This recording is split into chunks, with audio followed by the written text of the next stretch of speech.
Russia destroyed an entire Ukrainian military train, loaded with air defense and Western personnel carriers. It's day 857 of Russia's operation in Ukraine. Let's dive deeper. Starting from the northern front.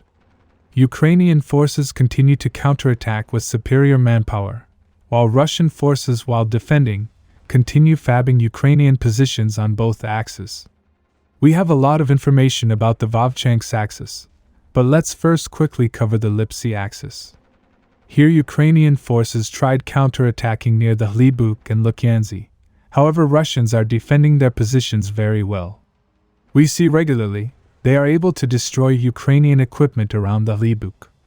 In addition, according to a recent video, Russian aviation fabbed the Ukrainian position around Vesely. Furthermore, there are reports that Ukraine might have created 3 new brigades or battalions from the police force. There is a possibility they might be deployed to this area for the counterattack. However, I would consider this a rumor until I see visual proof. Now at the Vovchansk axis. Here Ukrainian forces have tried counterattacking near Zaporizhzhia and east of Plytanivka, but with no progress. In the Vovchansk city, very intense fights are taking place. To give you the reference, fights fought here very closely resembles Battle of Bakhmut. As we know, Ukrainian forces have been counterattacking on the eastern part for several weeks. However, their progress has been very minimal. Currently, intense fights are taking place in these 3 locations. According to trusted sources, Russian forces have taken the plant under their control. However, there is a difficult situation, because approaches to the plants are under fire control of Ukrainian forces. So many Ukrainian sources have blown this out of proportion for the last couple of days, and are saying they have encircled Russian forces in this area. However, the area was not physically cut, it was under fire control, which means the way in and out are highly dangerous. But Ukrainian forces are currently pushing north from the river. Recently, one of their assault units was spotted around here. Many sources believe they will try to physically cut the plant. However, Russian forces are making this task very difficult, because they are monitoring all the bridges through which Ukrainian forces supply their assault units. Very often we see them striking these bridges when Ukrainian units try to cross. And it seems like this has played a big factor in slowing down the Ukrainian counterattack. In addition, Russian aviation frequently targets Ukrainian positions along these roads. Now at the northern citadel, there is a very interesting situation. Because Ukrainian forces since the last several weeks have been trying to physically cut this area. However, they were not able to advance further from the high-rise buildings. And they have been stuck here for over a week, as Russian forces absorbed most of their blows. Now it seems like Russia is trying to do the same. Recently, Russian unit of special forces were spotted around this region. They were apparently moving eastwards. So it is likely that they will try to physically cut the Ukrainian grouping. In addition, Russian artillery has been striking these high-rise buildings very intensely.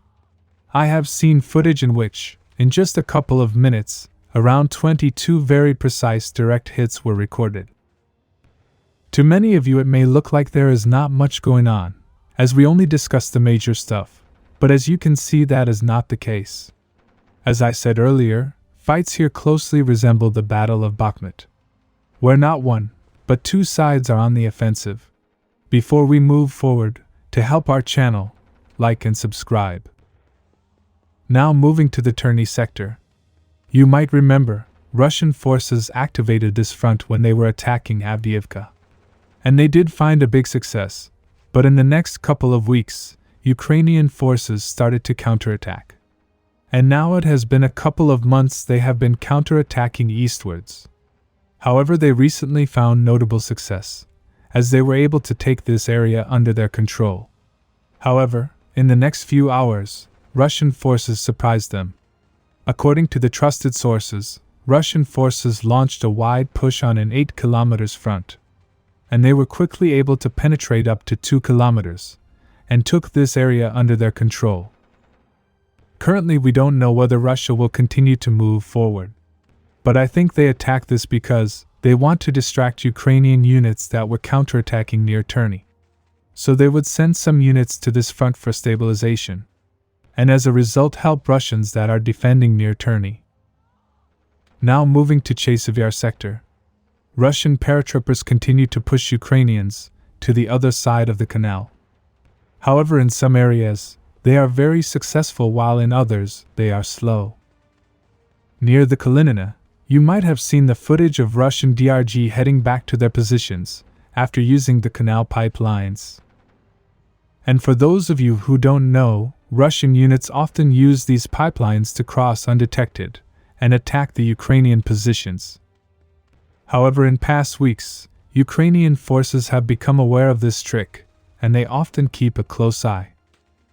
Recently, after detecting Russian DRG, they shelled them around this forest.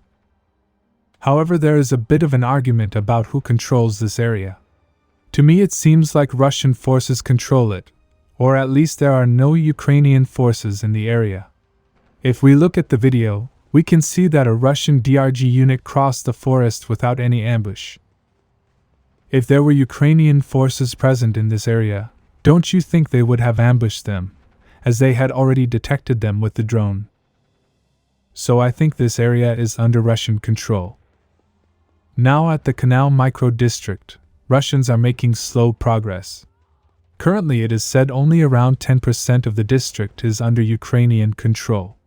As this is an urban battle, fights are very intense. Russian TOS was seen striking Ukrainian positions in the eastern part. This suggests they will start storming very soon.